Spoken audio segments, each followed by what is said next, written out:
आपण पृथ्वी गोल, नकाशा तुलना आणि क्षेत्रफळ या धड्याच्या विभागात आहोत आणि आपण त्याचा आता आपण अभ्यास करणार आहोत. चला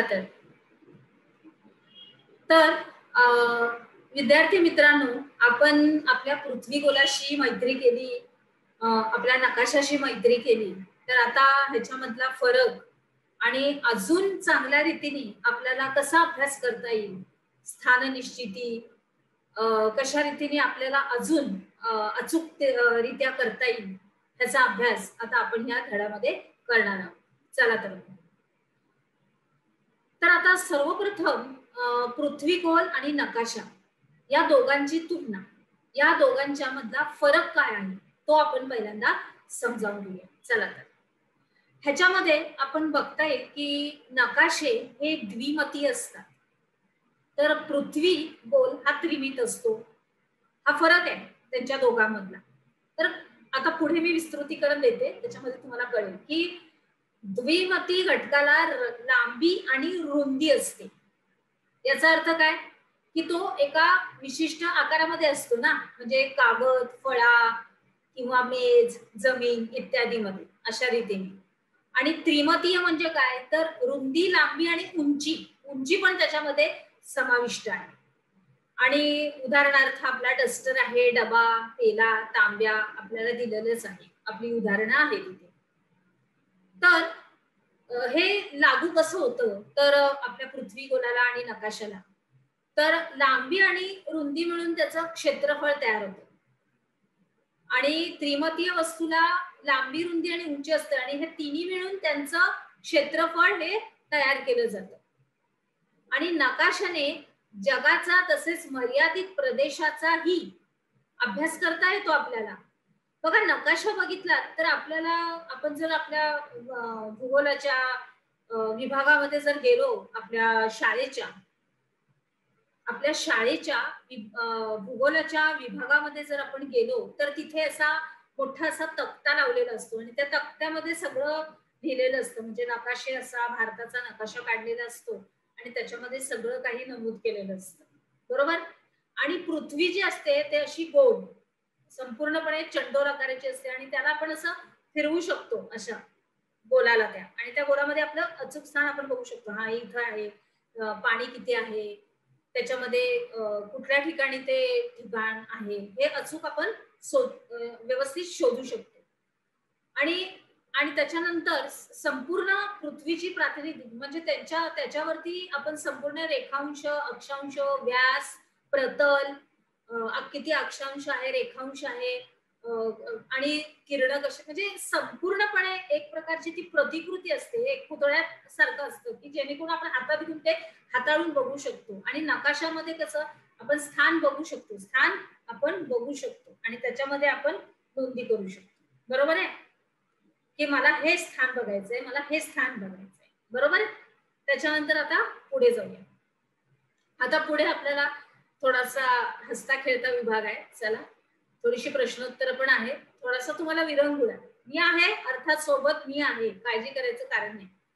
इथे जगाचा नकाशा दिलेला आहे, शिवाय भारताचा आराखडा आणि शिवाय एक पृथ्वी गोल. तर या तिन्ही मध्ये तुम्हाला काही असे हसते खेळते प्रश्न विचारले की कोणतं साधन सपाट आहे तर नकाशा, कोणतं साधन गोलाकार आहे तर पृथ्वी गोल, कोणत्या साधनामुळे तुम्ही पृथ्वीचे पूर्ण क्षेत्र एकाच वेळी बघू शकता,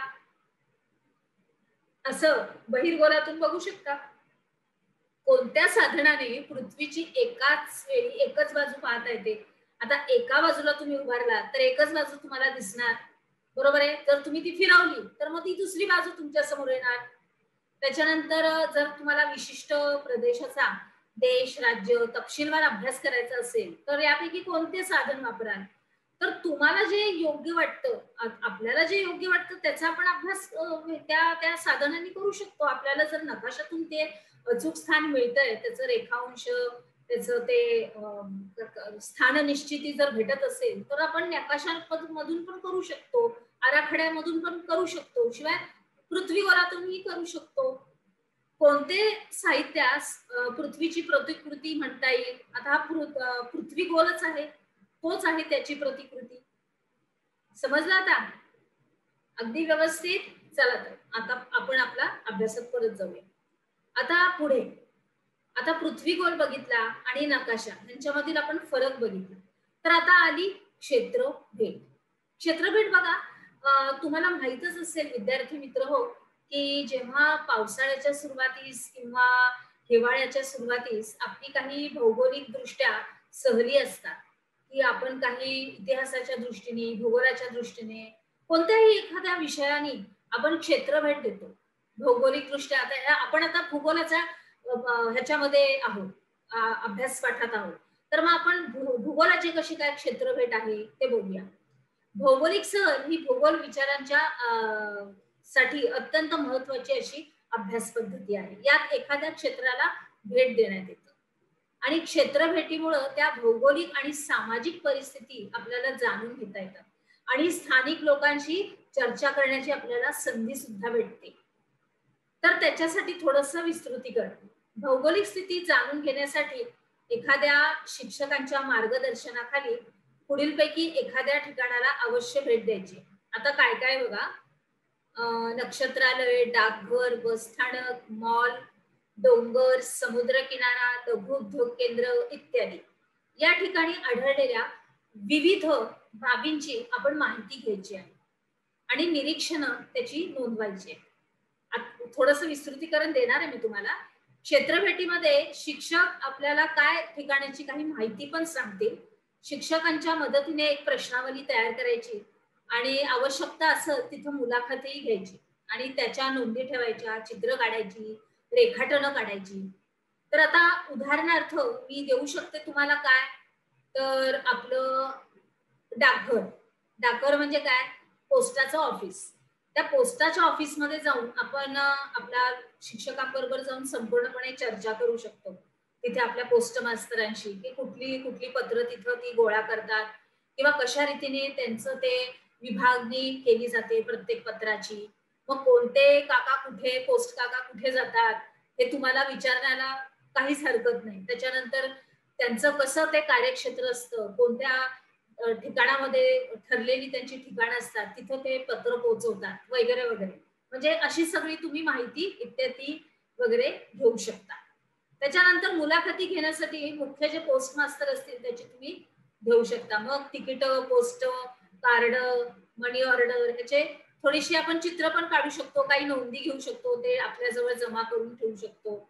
अशा रीते ही आहे झाली क्षेत्रभेटाची ओळख.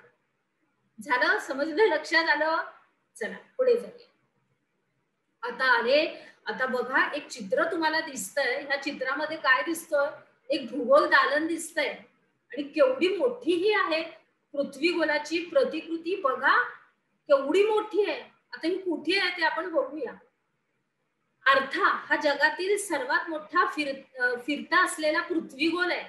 बघा, ही पृथ्वी गोलाची एक प्रतिकृती आहे आणि ती अशी मंद रीतीने हळूहळू हळूहळू हळूहळू गोल फिरत असते. केवढी मोठी आहे ती.